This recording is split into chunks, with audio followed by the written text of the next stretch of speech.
Hello दोस्तों, आप सभी का स्वागत है आपके अपने परिवार मैथ मस्ती में। मैं हूं आलोक सिंह आतिश और आज के इस वीडियो सेशन में हम लोग बात करने वाले हैं केमिस्ट्री के दूसरे सेट की। जी हां दोस्तों, हम लोग लक्ष्य एनटीपीसी 2020 के अंतर्गत 600 प्लस क्वेश्चन सीरीज़ को देख रहे थे। उस कड़ी में हम लोगों ने बायोलॉजी के कुछ सेट को और फिजिक्स के कुछ सेट को देखा था। पीछे के सेशन में हम लोगों ने केमिस्ट्री का बात करा था, जहाँ पे क्वेश्चन 1 से लेकर के 5 तक को डिस्कस करा था। आगे कुछ साउंड प्रॉब्लम आ गई थी, जिसके चलते आपको क्वेश्चन 6 से कंटिन्यू नहीं हो पाया वीडियो। आज के इस वीडियो सेशन में हम लोग क्वेश्चन नंबर 6 से लेकर के 15 तक की बात करेंगे। और हाँ, मैं आपको बता दूं कि आज के इस वीडियो का पीडीएफ आपको नीचे डिस्क्रिप्शन में लिंक दिया हुआ है, वहाँ से आपको डाउनलोड हो जाएगा। हाँ, पीछे की वीडियो में आपको पीडीएफ नहीं मिल पाया था, एक्चुअली गलती से आपका लिंक ही नहीं डाला पाया था डिस्क्रिप्शन में, तो आज मैंने डाल दिया है आपके पीछे के सेट का भी और आज के सेट का भी। तो आइए शुरू करते हैं अपने आज की सेशन की और चलते हैं पहले क्वेश्चन की तरफ। आइए दोस्तों, आपका जो पहला क्वेश्चन है आज के इस सेशन का, क्वेश्चन नंबर 6, ध्यान में रखेंगे 1 से 5 तक मैंने आपको पीछे के केमिस्ट्री वाले वीडियो में करा दिया है। वीडियो प्लेलिस्ट में अवेलेबल है, आप वहां से जाकर के देख सकते हैं। आपका जो आज का क्वेश्चन कह रहा है कि जिस रासायनिक अभिक्रिया में ऊष्मा निकलती है उसे डैश अभिक्रिया कहा जाता है। बहुत ही आसान सा सवाल। ऐसी रासायनिक अभिक्रिया जिसमें ऊष्मा निकलती है उसको हम लोग ऊष्माक्षेपी अभिक्रिया कहते हैं, और इंग्लिश में इसी को हम लोग एक्सोथर्मी रिएक्शन कहते हैं। तो आपकी इस क्वेश्चन का सही आंसर क्या हो जाएगा? तो सर आपके इस क्वेश्चन का सही जवाब ऊष्माक्षेपी हो जाएगा। क्या हो जाएगा? ऊष्माक्षेपी हो जाएगा। ध्यान में रखेंगे, ऊष्माक्षेपी को ही हम लोग इंग्लिश में क्या कहते हैं? एक्सोथर्मिक कहते हैं। एक्सोथर्मिक कहते हैं। आप कहेंगे कि सर क्या इसका कोई एग्जाम्पल हो सकता है क्या ऐसे रिएक्शन का? तो मेरे मित्र, आपके आसपास में ही बहुत ही शानदार एग्जाम्पल है। आप कहेंगे सर कैसे? तो आप लोग सुबह सुबह जब चाय पीने जाते हैं तो जो चाय बनाने वाले भैया होते हैं वो कोयला को जला रहे होते हैं। तो कोयला में क्या रहता है सर? तो आप कहते हैं सर कार्बन रहता है। कोई भी चीज़ किसके उपस्थिति में जलता है? ऑक्सीजन की उपस्थिति में जलता है। इसका मतलब ये हुआ कि कार्बन और ऑक्सीजन के बीच में क्या हो रही है? अभिक्रिया हो रही है। और आप कहते हो सर जब कोयला जलता है तो कार्बन डाइऑक्साइड गैसेज निकलती है। इसका मतलब ये हुआ कि कार्बन और ऑक्सीजन के जलने से कौन सा गैस निकल रहा है? कार्बन डाइऑक्साइड गैस निकल रहा है। साथ ही साथ क्या मिल रहा है आपको? ऊष्मा मिल रही है। क्या मिल रही है? ऊष्मा मिल रही है। तो हम लोग क्या कहते हैं सर कि ये जो रासायनिक अभिक्रिया है ये कौन सी अभिक्रिया है? तो ऊष्माक्षेपी अभिक्रिया है। अगर इसी जगह पे क्वेश्चन में ये रहता कि ऐसी रासायनिक अभिक्रिया जिसमें ऊष्मा शोषित हो रही है उसको क्या कहते हैं, तब हम लोग कहते हैं कि सर उसको ऊष्माशोषी अभिक्रिया कहते हैं। क्या कहते हैं सर? ऊष्माशोषी अभिक्रिया। अगर लिख रहे हैं तो आप लिख सकते हैं, क्योंकि ये सब इंपॉर्टेंट पॉइंट हो जाते हैं थोड़े से। तो ऊष्माशोषी को हम लोग क्या कहते हैं सर? एंडोथर्मिक रिएक्शन कहते हैं। इसमें हमने आपको क्या बोला कि सर इस रासायनिक अभिक्रिया में ऊष्मा का क्या होता है? तो शोषण होता है, शोषित होता है। मतलब आप कह सकते हो कि ऐसी रासायनिक अभिक्रिया जिसमें ऊष्मा की जरूरत हो, बगैर ऊष्मा के वो रिएक्शन संभव ही ना हो, तब हम लोग उसको ऊष्माशोषी रिएक्शन कहते हैं। आप कहेंगे सर इसका कोई एग्जाम्पल हो सकता है क्या? बहुत ही बेटर और शानदार एग्जाम्पल है आपके पास। आप हमेशा इस चीज़ को पढ़ते रहते हैं। आप कहेंगे सर कौन सा? तो प्रकाश संश्लेषण की जो रासायनिक अभिक्रिया होती है वो ऊष्माशोषी अभिक्रिया है, एंडोथर्मिक रिएक्शन है। आप कहेंगे सर कैसे? तो भैया प्रकाश संश्लेषण की प्रक्रिया किसके उपस्थिति में होती है? तो आप कहेंगे सर सूर्य प्रकाश की उपस्थिति में होती है। तो अच्छा, सूर्य का प्रकाश आपको क्या देता है? तो सर सूर्य का प्रकाश तो आपको ऊष्मा ऊर्जा देता है। क्या देता है? ऊष्मा ऊर्जा। और आप इसीलिए न कहते हो कि सर प्रकाश संश्लेषण की प्रक्रिया में कार्बन डाइऑक्साइड के 6 मॉलिक्यूल्स और वाटर के 6 मॉलिक्यूल्स, सूर्य प्रकाश मतलब कि सनलाइट और क्लोरोफिल की उपस्थिति में, क्लोरोफिल को हम लोग पर्णहरित बोलते हैं, तो 6 मॉलिक्यूल्स कार्बन डाइऑक्साइड का और 6 मॉलिक्यूल्स पानी का सूर्य प्रकाश और क्लोरोफिल की उपस्थिति में क्या बनाता है? तो सर ग्लूकोज बना लेता है और 6 मॉलिक्यूल्स ऑक्सीजन निष्कासित कर देता है। और ये जो अभिक्रिया देख रहे हैं, ये जो रिएक्शन देख रहे हैं, इस रिएक्शन को हम लोग क्या बोलते हैं? प्रकाश रासायनिक अभिक्रिया बोलते हैं, या हम लोग बोलते हैं प्रकाश संश्लेषण के लिए ये सर इक्वेशन है। तो आप यहाँ पे देख रहे हैं कि सूर्य प्रकाश की ऊष्मा से ये रिएक्शन संपन्न हो रहा है या हो रहा है। तो चूंकि इसमें ऊष्मा ऊर्जा शोषित हो रही है, इसीलिए हम लोगों ने इस रिएक्शन का क्या नाम दे दिया सर? ऊष्माशोषी अभिक्रिया नाम दे दिया, या ऊष्माशोषी रिएक्शन कहते हैं इसको। अच्छा, आपके ऑप्शन में ऑप्शन नंबर जो बी है उसमें संयोजन भी है। तो संयोजन रिएक्शन हम लोग किसको कहते हैं? तो संयोजन को इंग्लिश में हम लोग कॉम्बिनेशन रिएक्शन कहते हैं। क्या कहते हैं सर? Combination reaction. इसके बारे में क्या कहते हैं कि ऐसी रासायनिक अभिक्रिया जिसमें दो पदार्थ एक दूसरे के साथ जुड़ करके एक नए पदार्थ का निर्माण करता हो। जैसे मैग्नीशियम और ऑक्सीजन जब एक दूसरे के साथ रिएक्ट करता है तो मैग्नीशियम ऑक्साइड बनाता है। आप कहेंगे सर कैसे बना लेता है? जब दोनों रिएक्ट करेगा तो ये 2MgO बना लेगा। तो आप यहाँ पे क्या देख रहे हैं कि मैग्नीशियम और ऑक्सीजन एक दूसरे के साथ जुट रहा है, तब जाके क्या बना रहा है सर? MgO बना रहा है। तो जुट रहा है मतलब क्या? कंबाइन हो रहा है। तो इसी को हम लोग क्या कहते हैं? संयोजन अभिक्रिया कहते हैं। मेरे मित्र आपके ऑप्शन में अपघटन भी है, तो अपघटन का मतलब होता है टूट जाना, या इसको इंग्लिश में हम लोग क्या कहते हैं? इसको इंग्लिश में हम लोग डीकम्पोजिशन कहते हैं। क्या कहते हैं? डीकम्पोजिशन। अब कहेंगे सर कैसे होता है? तो आप सबको मालूम होगा कि कैल्शियम कार्बोनेट को हम लोग संगमरमर कहते हैं। जब आप इसको गर्म करेंगे, किसको? कैल्शियम कार्बोनेट को, तो ये कैल्शियम ऑक्साइड और कार्बन डाइऑक्साइड में टूट जाएगा। किस में टूट जाएगा? कैल्शियम ऑक्साइड और कार्बन डाइऑक्साइड में टूट जाएगा। तो यहाँ पे टूट रहा है, इसीलिए इस रिएक्शन को हमने क्या नाम दे दिया सर? डिकम्पोजिशन रिएक्शन, अपघटन अभिक्रिया नाम दे दिया। ध्यान में रखेंगे कि जो आपका अभिघटन अभिक्रिया ताप की उपस्थिति में होता है, उष्मा की उपस्थिति में होता है, उसको हम लोग तापीय अपघटन कहते हैं। अगर अपघटन की प्रक्रिया विद्युत की उपस्थिति में हो रहा है तो हम लोग उसको विद्युत अपघटन कहते हैं। और अगर आपका अपघटन की प्रक्रिया सूर्य प्रकाश की उपस्थिति में हो रहा है तब हम लोग उसको क्या कहते हैं सर? फोटोलाइटिकल डिकम्पोजिशन कहते हैं। तो ये सब छोटे छोटे बात हैं, इसको भी आप ध्यान में रखिएगा ताकि इससे संबंधित अगर कभी क्वेश्चन मिले तो आप उसका जवाब आसानी से दे पाएं। चलते हैं अगले क्वेश्चन की तरफ। आपका जो अगला क्वेश्चन है 7वें नंबर का क्वेश्चन, क्या पूछा है आपसे? क्वेश्चन पूछा है कि सूर्य की ऊर्जा किस माध्यम से उत्पन्न होती है। आपसे पूछा जा रहा है कि सूर्य से जो ऊर्जा निकलती है उसका माध्यम क्या है, किस माध्यम से वो उत्पन्न होती है। तो मेरे मित्र आप सबों को पता है कि सर सूर्य में जो है हाइड्रोजन की विशाल उपस्थिति है, मतलब बहुत ज़्यादा मात्रा में वहाँ पे हाइड्रोजन उपस्थित है।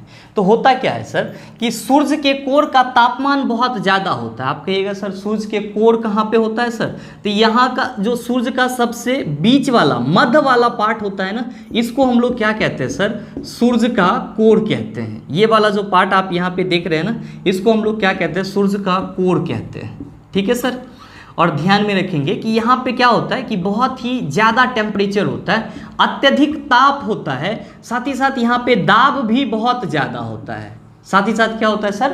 दाब भी बहुत ज़्यादा होता है। तो इसमें जो हाइड्रोजन उपस्थित होते हैं वो सूर्य के कोर में अत्यधिक ताप और दाब के चलते एक दूसरे के साथ जुट जाते हैं और क्या बना लेते हैं? हीलियम के अणु बना लेते हैं। और इसी जुटने में क्या होता है सर कि ऊर्जा का निष्कासन होता है। तो यहाँ पे क्या हो रहा है कि दो हाइड्रोजन एक दूसरे के साथ जुट रहे हैं, मतलब जुट रहे हैं तो संलयन हो रहा है। और आपसे क्वेश्चन पूछा है कि सूर्य की ऊर्जा किस माध्यम से उत्पन्न होती है, तो आप कहेंगे सर परमाणु संलयन के माध्यम से उत्पन्न होती है। क्यों?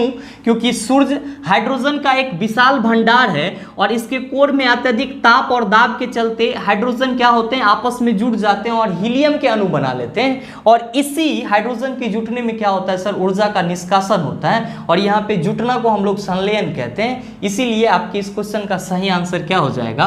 तो सर ऑप्शन नंबर ए परमाणु संलयन हो जाएगा। क्या हो जाएगा? परमाणु संलयन हो जाएगा। ध्यान में रखिएगा मित्र, इसी को हम लोग नाभिकीय संलयन भी कहते हैं। इसी को क्या कहते हैं? नाभिकीय संलयन भी कहते हैं। फ्यूजन ना कहिएगा, इसको इंग्लिश में न्यूक्लियर फ्यूजन बोला जाता है। न्यूक्लियर फ्यूजन बोला जाता है। तो आपसे जो क्वेश्चन पूछा है कि सूर्य की ऊर्जा किस माध्यम से उत्पन्न होती है, तो आप क्या कहेंगे? परमाणु संलयन के माध्यम से। अगर परमाणु संलयन न रहा तो आप कहेंगे सर नाभिकीय संलयन के माध्यम से उत्पन्न होती है।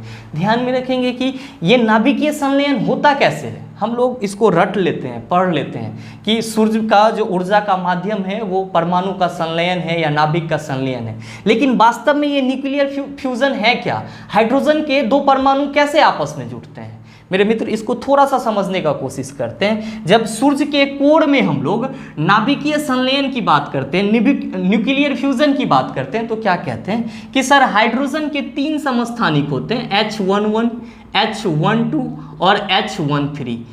अब हम लोग इसको प्रोटियम बोलते हैं, इसको ड्यूटेरियम बोलते हैं और इसको ट्राइटियम बोलते हैं। आपका जो सूर्य का कोर है, जो सन का कोर है, उसमें हाइड्रोजन के जो ड्यूटेरियम है और जो हाइड्रोजन के ट्रिटेरियम है, मतलब हाइड्रोजन के ट्राइटियम है, ये क्या होते हैं कि एक दूसरे के साथ फ्यूज हो जाते हैं। एक दूसरे के साथ क्या होते हैं सर? फ्यूज होते हैं, मतलब संलयित होते हैं। और जब ये संलयित होते हैं सर कुछ इस तरह से, तो संलयित होने के दौरान क्या करता है कि सर एक न्यूट्रॉन को ये बाहर फेंक देता है जो इसके लिए जरूरी नहीं होता है, और बाकी के 4 मिल करके क्या कर लेते हैं सर? बाकी के 4 मिल करके हीलियम का अणु बना लेते हैं। तो आपके सूर्य में जो नाभिकीय संलयन की प्रक्रिया होती है वो कुछ इसी तरह से होती है। मतलब क्या कि ड्यूटेरियम और ट्राइटियम, मतलब हाइड्रोजन के जो 2 समस्थानिक हैं ड्यूटेरियम और ट्राइटियम, आपस में फ्यूज होते हैं, संलयित होते हैं और क्या बनाते हैं? हीलियम बनाते हैं। और इसी संलयन के दौरान क्या होता है? ऊर्जा का उत्पादन होता है। इसी संलयन के दौरान क्या होता है सर जी?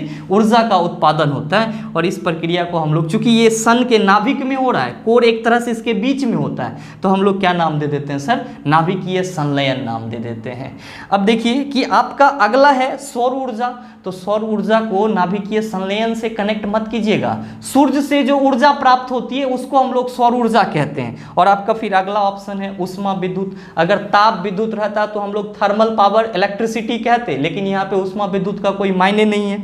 गुरुत्वाकर्षण ऊर्जा, तो ऐसी ऊर्जा जिससे पृथ्वी किसी वस्तु को अपनी ओर खींचती है उसको हम लोग गुरुत्वाकर्षण ऊर्जा कहते हैं। तो आप बताइए कि आपके इस क्वेश्चन का सही आंसर क्या होगा? तो सही आंसर यहाँ पे लिखा हुआ है ऑप्शन नंबर ए। उम्मीद करते हैं इस चीज को आप समझ पाए होंगे। चलते हैं अगले क्वेश्चन की तरफ। आपका जो अगला क्वेश्चन है क्वेश्चन नंबर 8, क्या कह रहा है आपसे? क्वेश्चन पूछा है कि एक ऑक्सीजन परमाणु में कितने संयोजी इलेक्ट्रॉन होते हैं। अब आप लोग फट से 2 मार दिए होंगे, ठीक, गलत हो जाएगा, बिल्कुल गलत है आंसर। क्वेश्चन को एक बार फिर से पढ़िए। क्वेश्चन कह रहा है कि एक ऑक्सीजन परमाणु में कितने संयोजी इलेक्ट्रॉन हैं। भैया संयोजकता न पूछ रहा है आपसे, संयोजी इलेक्ट्रॉन पूछ रहा है। और संयोजी इलेक्ट्रॉन को इंग्लिश में हम लोग वैलेंस इलेक्ट्रॉन कहते हैं। वैलेंस इलेक्ट्रॉन कहते हैं। और इसको डिफाइन कैसे करते हैं सर? तो हम लोग कहते हैं कि परमाणु के बाह्यतम कक्षा में, परमाणु के बाह्यतम कक्षा में उपस्थित, परमाणु के बाह्यतम कक्षा में उपस्थित इलेक्ट्रॉन को संयोजी इलेक्ट्रॉन कहते हैं, वैलेंस इलेक्ट्रॉन कहते हैं, संयोजी इलेक्ट्रॉन कहते हैं। अब आप कहिएगा कि सर हमसे जो क्वेश्चन पूछा है कि एक ऑक्सीजन परमाणु में कितने संयोजी इलेक्ट्रॉन होते हैं, तो कैसे पता करेंगे कि संयोजी इलेक्ट्रॉन कितना होता है? तो मेरे मित्र आप सबों को पता है कि परमाणु सामान्यतः गोलीय होते हैं, ठीक है। और इसके बीच में नाभिक होता है जहाँ पे प्रोटॉन और न्यूट्रॉन होता है। और नाभिक के चारों ओर वृत्ताकार कक्षाएं होती है। और इस कक्षा को हम लोग KLM से रिप्रेजेंट करते हैं। ऐसे ही ना रिप्रेजेंट करते हैं सर। तो नाभिक से जो सटा हुआ कक्षा रहता है उसको पहला कक्षा बोलते हैं। नाभिक के बाद वाला जो कक्षा होता है उसको हम लोग दूसरा कक्षा बोलते हैं। सॉरी, नाभिक के बाद वाला नहीं, पहला कक्षा के बाद वाला। और इस दूसरा के बाद जो है उसको हम लोग तीसरा कक्षा बोलते हैं। आपको ये भी मालूम होना चाहिए कि किसी कक्षा में अधिकतम इलेक्ट्रॉन की संख्या कितनी होती है। तो सर 2n² होती है। n क्या है? कक्षा की संख्या है। इसका मतलब क्या हुआ कि अगर कक्षा मेरा पहला है तो 2 × 1 का स्क्वायर करेंगे 2 हो जाएगा। अगर कक्षा दूसरा है तो 2 × 2 का स्क्वायर करेंगे 8 हो जाएगा। और तीसरा है तो 2 × 3 का स्क्वायर करेंगे 18 हो जाएगा। भैया आपसे पूछा है कि ऑक्सीजन में संयोजी इलेक्ट्रॉन की संख्या कितनी है। तो ऑक्सीजन का परमाणु संख्या कितना है सर? 8 है। तो जब इसका परमाणु संख्या 8 है, इसका मतलब ये हुआ कि परमाणु संख्या प्रोटॉन की संख्या के बराबर होती है, Z = P होती है। लेकिन हम लोग ये भी देखे थे कि सर प्रोटॉन की संख्या इलेक्ट्रॉन की संख्या के बराबर होती है। मतलब परमाणु संख्या = इलेक्ट्रॉन की संख्या हम कह सकते हैं। तो ऑक्सीजन का परमाणु संख्या 8 है, तो इसमें इलेक्ट्रॉन भी कितना होगा सर? तो आप कहेंगे 8 ही होगा। अब ये जो कक्षा है इसमें कौन रहता है? तो सर इलेक्ट्रॉन रहता है कक्षा में। नाभिक में कौन रहता है? तो प्रोटॉन और न्यूट्रॉन रहता है। अब देखिए हम यहाँ पे ऑक्सीजन परमाणु के लिए एक ड्रॉ करते हैं इसी तरह का डायग्राम। मान लीजिए कि ये ऑक्सीजन का नाभिक है, ये उसका पहला कक्षा और ये उसका दूसरा कक्षा। पहला कक्षा में कितना इलेक्ट्रॉन रहेगा? 2, तो 2 भर दिए सर। दूसरा कक्षा में कितना रहेगा? तो आप कहिएगा सर 8 रहेगा। भाई एकरा पास तो 8 गो है, जरा में से 2 गो तू यहाँ भरिए दिया, तो बचा कितना? 6 गो ना। तो सर 6 गो इसमें चल जाएगा। अच्छा देखिए 6 गो के बाद और कोई इलेक्ट्रॉन है इसके पास? तो आप कहिएगा सर नहीं है। काहे? 8 गो था ही सर। 8 गो में से 2 गो पहला कक्षा में चल गया, 6 गो ई वाला कक्षा में चल गया। तो ई वाला कक्षा आपको ना लग रहा है कि बाह्यतम कक्षा है? न लग रहा है 22वीं कक्षा है, इसके बाद और कोई कक्षा है न है। तो 22वीं कक्षा में कितना इलेक्ट्रॉन उपस्थित है? 6 इलेक्ट्रॉन उपस्थित है। तो इलेक्ट्रॉन आपका ऑक्सीजन का संयोजी इलेक्ट्रॉन कितना होगा? 6 होगा। तो आपकी इस क्वेश्चन का सही आंसर क्या होगा? तो आप कहेंगे सर ऑप्शन नंबर बी हो जाएगा। क्या हो जाएगा सर? ऑप्शन नंबर बी हो जाएगा। बस आप ये कंसेप्ट याद रखेंगे। अच्छा ध्यान में रखिएगा, अगर आपसे संयोजकता पूछ देता, क्या पूछ देता? संयोजकता पूछ देता, वैलेंसी पूछ देता, तब आप क्या कहते? तब आप कहते सर 2। क्या कहते सर? 2। आप कहेंगे कैसे? तो देखिए कि तत्व की संयोजकता उसके द्वारा लॉस या गेन की हुई इलेक्ट्रॉन है। अब देखिए कि ये ऑक्सीजन है, एक पहला कक्षा में 2 इलेक्ट्रॉन और दूसरा कक्षा में 6, दूसरा इसका 22वीं कक्षा है। अगर इसमें 2 इलेक्ट्रॉन कहीं से आ जाए तो इसका 22वीं कक्षा में 8 इलेक्ट्रॉन पुर जाएगा। जब 8 पुर जाएगा तो क्या हो जाएगा सर? अष्टक पूरा कर लेगा। अष्टक पूरा कर लेगा तो ये स्टेबल हो जाएगा। तो अष्टक पूरा करने के लिए इसको कितना इलेक्ट्रॉन लेना पड़ेगा? 2। तो हम कहेंगे सर ऑक्सीजन का जो संयोजकता होगा वो कितना होगा? 2 होगा। चलते हैं अगले क्वेश्चन की तरफ। आपका जो अगला सवाल है क्वेश्चन नंबर 9, क्या पूछा है आपसे? बहुत ही आसान सा सवाल है कि इनमें से कौन सी एक रासायनिक प्रतिक्रिया नहीं है? मतलब क्या कि केमिकल रिएक्शन नहीं है। आपका ऑप्शन है अपघटन, डिकम्पोजिशन, ऑक्सीकरण, गुरुत्वाकर्षण, हाइड्रोलिसिस। आप क्या कहेंगे? आप कहेंगे सर गुरुत्वाकर्षण, क्योंकि गुरुत्वाकर्षण तो हमको ऐसे भी फिजिक्स में पढ़ना है। तो आपके इस क्वेश्चन का सही आंसर क्या हो जाएगा? ऑप्शन नंबर सी हो जाएगा। अपघटन अभी मैंने डिस्कशन करा है कि सर अपघटन का मतलब क्या होता है? किसी बड़े मॉलिक्यूल्स का छोटे मॉलिक्यूल्स में क्या हो जाना?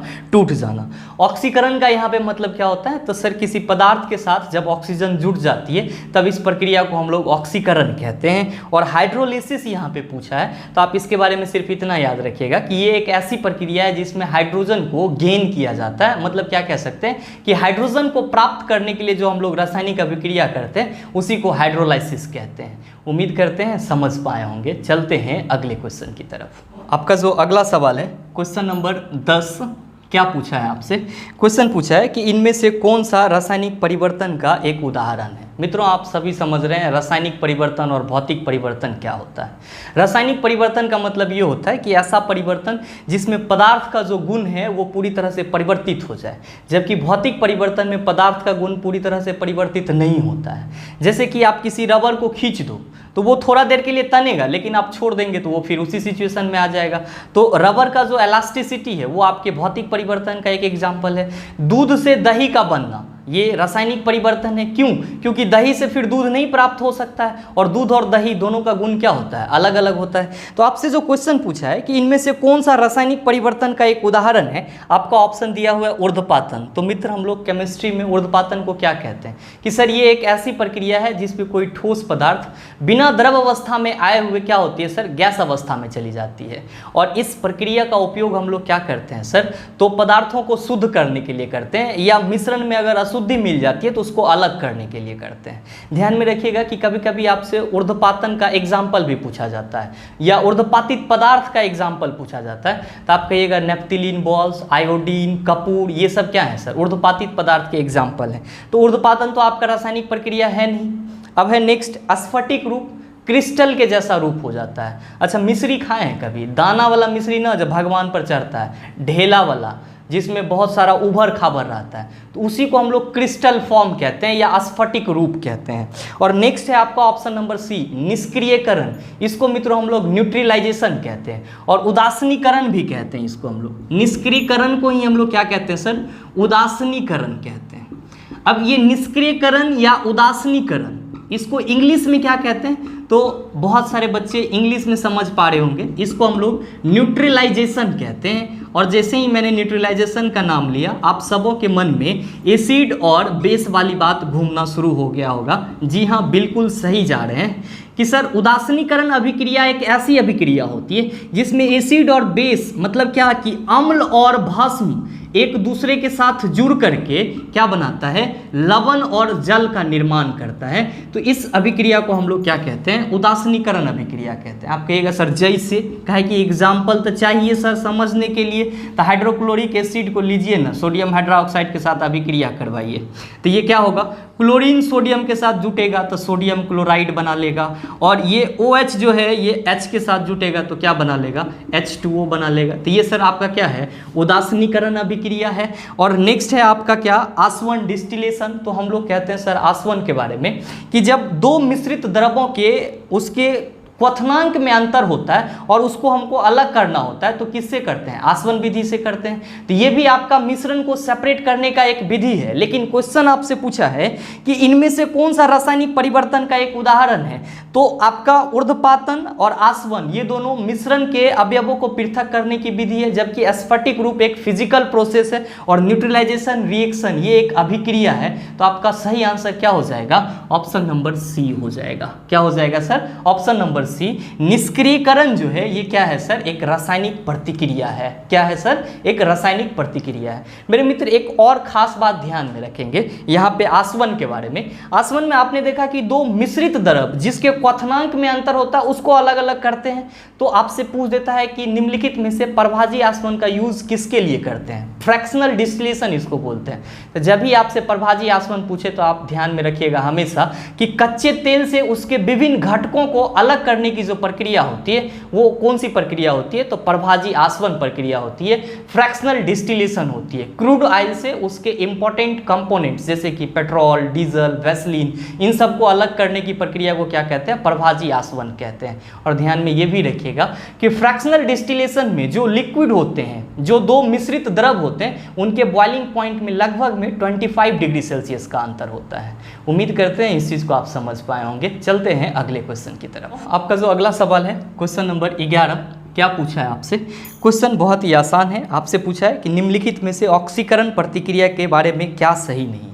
तो ऑक्सीकरण के बारे में बस एक छोटा सा कंसेप्ट याद रखेंगे कि ऐसी रासायनिक अभिक्रिया जिसमें ऑक्सीजन जुट रहा हो और हाइड्रोजन हट रहा हो, उस प्रक्रिया को हम लोग क्या कहते हैं, ऑक्सीकरण प्रक्रिया कहते हैं। अगर ऑक्सीजन जुट रहा है तो जाहिर सी बात है कि पदार्थ में ऑक्सीजन की क्या होगी, वृद्धि होगी। तो आपसे क्वेश्चन पूछा जा रहा है कि निम्नलिखित में से ऑक्सीकरण प्रतिक्रिया के बारे में क्या सही नहीं है। पहला आपका ऑप्शन दिया है, एक पदार्थ में ऑक्सीजन की अनुवृद्धि या उसमें से हाइड्रोजन हटाने को ऑक्सीकरण कहते हैं। बिल्कुल सही है भाई, ऑक्सीजन जोड़ेंगे और हाइड्रोजन को हटाएंगे। दूसरा आपका ऑप्शन दिया है, वह पदार्थ जो ऑक्सीकरण के लिए ऑक्सीजन देता है या हाइड्रोजन को हटाता है उसको ऑक्सीडाइजिंग एजेंट या ऑक्सीकारक बोलते हैं। यह भी बात सही है आपका। नेक्स्ट ऑप्शन दिया है, वनस्पति तेल का हाइड्रोजनीकरण एक ऑक्सीकरण प्रतिक्रिया है। बिल्कुल ही गलत है। वनस्पति तेल से हाइड्रोजनीकरण की जो प्रक्रिया होती है वो कौन सी प्रक्रिया होती है, तो सर अवकरण प्रक्रिया होती है। कौन सी प्रक्रिया होती है सर, अवकरण। आप कहेंगे क्यों, तो आप सबों को पता है कि सर वनस्पति तेल में हाइड्रोजन ऐड होता है। वनस्पति तेल में क्या होता है सर, हाइड्रोजन ऐड होता है, तब जाकर के आपका क्या बनता है सर, वनस्पति घी बनता है, जिसको हम लोग क्या कहते हैं, डालडा कहते हैं। तो वनस्पति तेल से वनस्पति घी बनाने की प्रक्रिया को हाइड्रोजनीकरण कहते हैं। कब, जब हाइड्रोजन वनस्पति तेल में जुटता है। इसका मतलब ये हुआ कि आपका जो असंतृप्त वसा होता है उसके असंतृप्त वसा के साथ हाइड्रोजन संयोग करता है और वनस्पति घी के रूप में आपको संतृप्त वसा देता है। क्योंकि यहाँ पे हाइड्रोजन जुट रहा है तो हम लोग कह रहे हैं कि सर ये अवकरण प्रक्रिया है। जबकि आपका ऑप्शन सी क्या कह रहा है कि वनस्पति तेल का हाइड्रोजनीकरण एक ऑक्सीकरण प्रतिक्रिया है। ये बात गलत है और यही चीज आपको क्वेश्चन में लाने के लिए बोला जा रहा था कि निम्नलिखित में से ऑक्सीकरण प्रतिक्रिया के बारे में क्या सही नहीं है। तो ऑप्शन सी आपका सही नहीं है। अच्छा, आप कहेंगे सर ऑप्शन डी पे विचार न किए, ओकरों पर कर लेते हैं कि धातुओं का जंग लगना ऑक्सीकरण प्रतिक्रिया का एक प्रभाव है। ऑब्वियसली दोस्तों, जब किसी लोहे के आर्टिकल्स को, या आप ऐसे समझ लो कि जब किसी आप आयरन के सामान को, जो लोहा का सामान है, उसको आप खुले वातावरण में, ह्यूमिड एटमॉस्फेयर में छोड़ देते हो, आर्द्र वातावरण में छोड़ देते हो, तो क्या होता है कि उस पर एक भूरा रंग का कलर जमना शुरू हो जाता है या भूरा रंग का लेयर जमना शुरू हो जाता है, परत जमना शुरू हो जाता है। हम लोग इसको जंग बोलते हैं। सर क्या बोलते हैं इसके बारे में, कि बोलते हैं सर यहाँ पे जो लोहा है वो ऑक्सीजन के साथ धीरे धीरे ऑक्सीकृत हो रहा है और आपका क्या बना ले रहा है सर, Fe2O3 बना ले रहा है। इसी Fe2O3 को हम लोग क्या कहते हैं सर, जंग बोलते हैं। तो कोई भी लोहा का सामान जब आपका ह्यूमिड एटमॉस्फेयर में या खुले वातावरण में छूट जाता है या रखा हुआ रहता है तो ऑक्सीजन से धीरे धीरे अभिक्रिया हो रहा है, मतलब उसमें ऑक्सीजन जुट रहा है, तो ये भी तो ऑक्सीकृत ही हो रहा है। तो जंग लगना किसका उदाहरण है सर, ऑक्सीकरण का उदाहरण है। तो आपका ऑप्शन डी भी सही है ऑक्सीकरण के संबंध में। तो इस तरह से आप कह सकते हैं कि आपके इस क्वेश्चन का सही आंसर ऑप्शन नंबर सी होगा। चलते हैं अगले क्वेश्चन की तरफ। आपका जो अगला क्वेश्चन है क्वेश्चन नंबर 12, आपसे क्या पूछा है, बहुत ही आसान सा सवाल आपसे पूछा पूछा है कि निम्नलिखित में से कौन सा रासायनिक प्रतीक के बारे में सच नहीं है। पहला आपका ऑप्शन है यह तत्व के नामों के लिए आशुलिपि शॉर्ट हैंड संकेतन है। बिल्कुल सही है सर, क्योंकि किसी भी तत्व का जो हम लोग नाम लिखते हैं, जैसे मान लीजिए कि ये हाइड्रोजन है, तो इसको शॉर्ट रूप में हम लोग कैसे लिखते हैं सर, एच से लिखते हैं। तो ये बात तो सही है कि यह तत्वों के नाम के लिए आशुलिपि शॉर्ट हैंड संकेतन है। दूसरा है आपका यह प्रतीक एक या दो अक्षर का होता है। तो ये भी बात सही है सर, जैसे कि हाइड्रोजन ये पूरा लिखा हुआ है, तो हाइड्रोजन के सिंबल के रूप में हम लोग सिर्फ और सिर्फ एच का इस्तेमाल किए। अगर कहते हैं दो लेटर का होता है, तो जैसे लिथियम, तो इसके सिंबल के लिए हम लोग Li का उपयोग करते हैं। तो एक या दो अक्षर से हम लोग किसी भी तत्व के नाम को एज अ सिंबल रिप्रेजेंट करते हैं। अब आपका तीसरा ऑप्शन है कि यह जेम्स चैडविक और जे थॉमसन द्वारा प्रस्तावित किया गया था। बिल्कुल ही गलत है ये ऑप्शन, क्योंकि ये जो आप मॉडर्न सिंबल देख रहे हैं, इसको हम लोग कहते हैं तत्वों का मॉडर्न सिंबल, आधुनिक सिंबल इसको बोलते हैं, आधुनिक प्रतीक बोलते हैं। और इसके जनक कौन थे, तत्वों के आधुनिक प्रतीक के जनक कौन थे, तो आप कहेंगे सर जे बर्जीलियस थे। कौन थे सर, जे बर्जीलियस थे।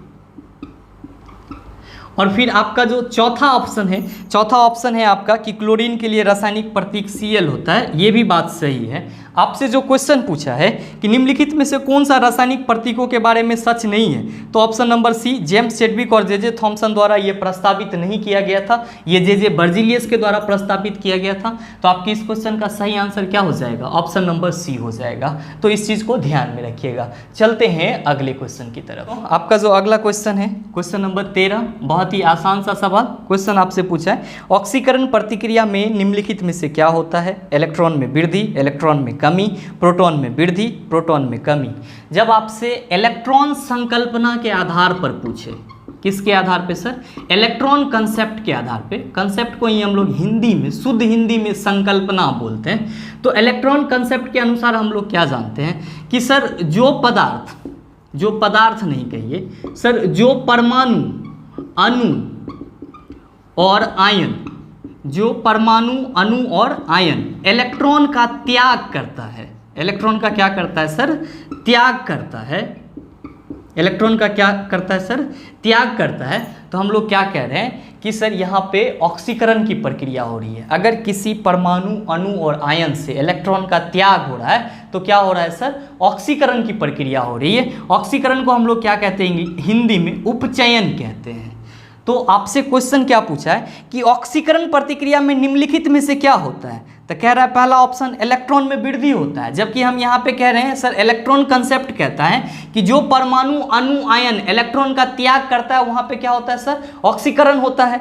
अब दूसरा ऑप्शन आपका कह रहा है कि इलेक्ट्रॉन में कमी होता है। तो भाई ये बताओ कि इलेक्ट्रॉन का त्याग कर रहा है, मतलब ये इलेक्ट्रॉन हटा रहा है, तो एक पास इलेक्ट्रॉन घटेगा या बढ़ेगा। आप कहेंगे कि सर कैसा बात कर रहे हैं, जब ये इलेक्ट्रॉन का त्याग कर रहा है मतलब इसमें इलेक्ट्रॉन जो है वो क्या होगा, घटेगा, इलेक्ट्रॉन की कमी होगी।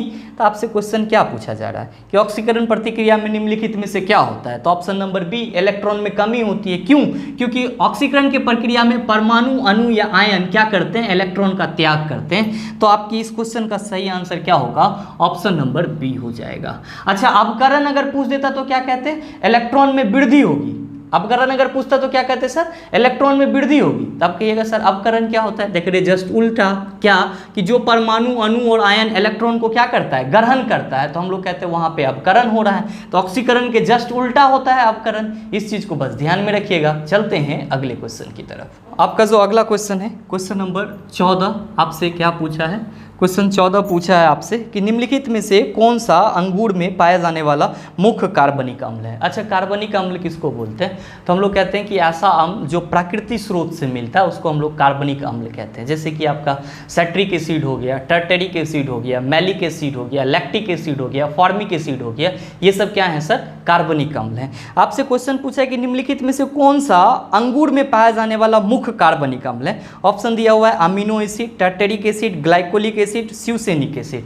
तो आपके इस क्वेश्चन का सही जवाब क्या होगा, आप कहेंगे sir option number B, tartaric acid, क्योंकि टर्टेरिक एसिड कच्चा अंगूर और इमली में पाया जाता है। तो आपके इस क्वेश्चन का सही आंसर तो आपको मिल गया।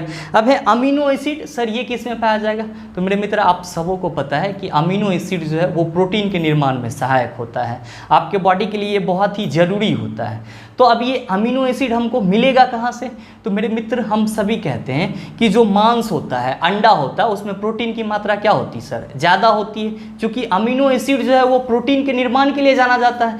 तो आपका जो मांस है, अंडा है, इस सब में प्रोटीन ज़्यादा होता है तो अमीनो एसिड भी होगा। तो हम लोग सीधे कहते हैं कि सर अमीनो एसिड जो है वो एनिमल के मीट से मिलती है या फिर अंडा से मिलती है।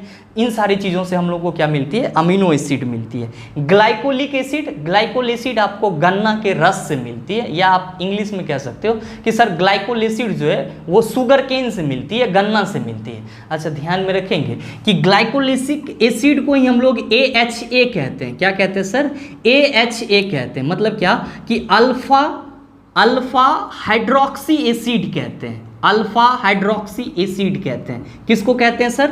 तो ग्लाइकोलिक एसिड को, ग्लाइकोलिक एसिड को। अच्छा, ग्लाइकोलिक एसिड आपका कहाँ मिलेगा?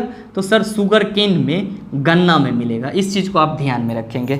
नेक्स्ट है आपका स्यूसेनिक एसिड। तो स्यूसेनिक एसिड जो है ये आपका प्लांट और एनिमल टिश्यू, मतलब पौधे या जंतु के उत्तक में पाए जाते हैं। कहाँ पे पाए जाते हैं सर? पौधे या जंतु के उत्तक में। चलते हैं अगले क्वेश्चन की तरफ। तो आपका जो अगला क्वेश्चन है, क्वेश्चन नंबर 15, क्या पूछा है आपसे? क्वेश्चन पूछा है कि निम्नलिखित में से कौन सा एसिड सिरके का प्राथमिक घटक है? मेरे मित्र आप सबों को पता है एसिटिक एसिड, सिरका, ऐसे ही हम लोग को नाम याद रहता है इसका। तो आपका पूछा जा रहा है क्वेश्चन कि निम्नलिखित में से कौन सा एसिड सिरके का प्राथमिक घटक है? तो भैया एसिटिक एसिड। कौन सा सर? Acetic acid. इसका सूत्र क्या होता है? CH3COOH। कभी कभी आपके एग्जाम में ये सूत्र भी पूछा जाता है। अच्छा, एसिटिक एसिड का और कहाँ पे यूज़ किया जाता है? तो अचार सबको संरक्षित करने के लिए, अचार को बहुत ज़्यादा दिन तक रखने के लिए हम लोग एसिटिक एसिड का उपयोग करते हैं। नेक्स्ट आपका है ऑक्जेलिक एसिड। तो मेरे मित्र आप सबों को मालूम होना चाहिए पालक में कौन सा अम्ल पाया जाता है? ऑक्जेलिक एसिड पाया जाता है। और आपका है नाइट्रिक एसिड। तो ये तो आपके संश्लेषित अम्ल हैं, इसको हम लोग HNO3 बोलते हैं। और नेक्स्ट है आपका ह्यूमिक। तो ह्यूमिक आपका सॉइल में पाया जाता है या फिर ओशियन में, या फिर जहाँ पे अच्छा पानी होता है, फ्रेश वाटर होता है, वहाँ पे आपको ह्यूमिक मिलता है। और एसिटिक एसिड तो आप सभी समझ रहे हैं, विनेगर। दोस्तों उम्मीद करते हैं यहाँ तक कि सारी चीज़ों को आप अच्छे से समझ पाए होंगे। अब इससे संबंधित जो कुछ भी क्वेश्चन आपको कहीं भी दिखेगा तो अब आप उसका जवाब आसानी से दे सकते हैं। उम्मीद ये भी करते हैं कि वीडियो आपको अच्छा लगा होगा। अगर आपको वीडियो अच्छा लगा तो वीडियो को लाइक कीजिएगा, शेयर कीजिएगा, और हाँ, अगर चैनल पे नए हैं तो सब्सक्राइब करके बेल आइकन दबा लीजिएगा, ताकि इस तरह के एग्जाम रेलेवेंट वीडियो सबसे पहले आपके पास पहुँचे और आप उसका भरपूर फ़ायदा उठा पाए। मिलते हैं फिर अगले वीडियो सेशन में, तब तक के लिए best of luck. Thank you, have a nice day.